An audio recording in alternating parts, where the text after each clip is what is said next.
Kailan ba ang tamang oras para simulan ang online business? Baka sabihin mo wala akong idea, wala akong alam, wala akong pera, wala akong time. Relate na relate ako sa'yo kasi noong nakita ko ang online na pinasukan ko sa post ng estranghero sa aking buhay na kapwa ko OFW, wala din po akong alam, wala akong pera, walang idea at walang oras. Sa totoo lang, ma'am sir, the right time is now. Ang gawin mo lang mag-decide and stay firm in your decision.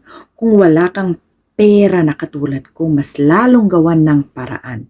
Walang idea, lahat ay natututunan along the way sa mga free trainings na binibigay ng ating mga mentors.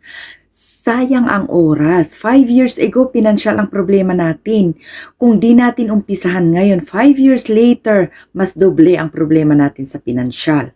O kung okay ka naman sa buhay, maging tulay ka sa ibang tao para mabago ang buhay nila. Masaya sa pakiramdam kung nakikita mo na may nabago ng buhay nang dahil sa'yo.